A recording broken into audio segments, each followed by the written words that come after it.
Hello mga kabahag, kamusta po kayo dyan? Sana lahat kayo ay okay. Today ay magluluto po tayo ng bistik Tagalog na manok. O siya, umpisahan na natin. Iba-brine muna natin siya. So ayan, nilagyan ko na ng buong paminta. Nilagyan ko na rin ng sibuyas. Nilagyan ko na rin ng kalamansi. At ngayon naman, itong toyo ang ilalagay na natin. So eto at pagkatapos, syempre, masahihin natin ng Thai massage. At syempre, huwag kalilimutan, yung may kasamang pagmamahal. I-brine po natin siya sa loob lamang ng pinakamaiksi na po ay 30 minutes. At kung may time pa kayo, habaan nyo para kapit na kapit ang lasa ng ating binabad na manok. At ngayon, syempre, ginagalit na natin yung mantika. Pwede na nating isalang itong mga drumstick na ibinabad natin.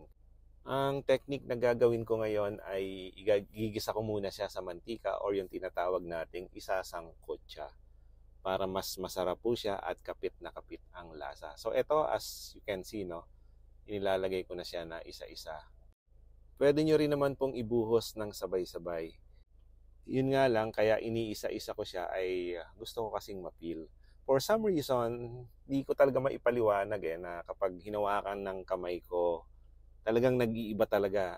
Pili or maybe feeling ko lang yon. I don't know kung nakakaramdam din po kayo ng ganitong klaseng feelings, no? Kasi ako parang pag inilagay ko siya ng isa-isa, feeling ko talaga ang sarap-sarap niya eh. Yun yung binabato sa mind ko. Na kapag ginawa ko yon, talagang, oh, eto na yon.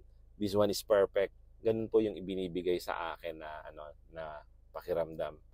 At kagaya nung palagi kong sinasabi, palagi po naman tayong may choice sa buhay. So, depende po sa inyo kung ano yung choice nyo.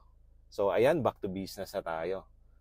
Nag-add pa ako ng konting water at hintayin natin na matuyo ito. At pagkatapos, kapag ka okay na siya at kokonti na yung sauce, pwede nyo na pong ilagay itong mga hiniwa nyo na sibuyas for pinali na po yan. So, eto at grabe guys, kung andito lang kayo at naaamoy nyo, talagang sobrang nakakatakam. At kung kayo ay nanonood pa hanggang ngayon, ibig sabihin, nag-i-enjoy na po kayo. At ibig sabihin, natututo na rin po kayong magluto little by little. O ano mga kabahag, natatakam na rin ba kayo? Follow and share naman dyan para alam ko kung saan nakarating itong ating niluluto na bistik Tagalog na manok. Grabe, nagmamantika na siya. So eto at ipiniplating na po natin. Grabe guys, ito yung sinasabi natin na taob ang kaldero. Yung sauce na nakikita nyo, kapag nilagyan nyo to ng bagong saing na kanin, ay talaga namang taob ang kaldero. And guys, may option pa rin dito. Pwede nyo ring samahan ito ng hard-boiled egg. So kapag meron kayo nun, hatiin nyo lang sa gitna and then ilagay nyo top over dito sa ating bistik Tagalog na manok. Sa ilang sandali lamang, pwede na nating kainin ito. So ayan, at inabot na nga ako ng gabi. Oh guys, ano pang hinihintay nyo? Atak!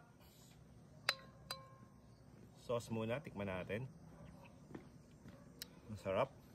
Grabe. Pero syempre, ito yung masarap kasi natatanggal na sa buto. Ayan na oh. Guys, grabe.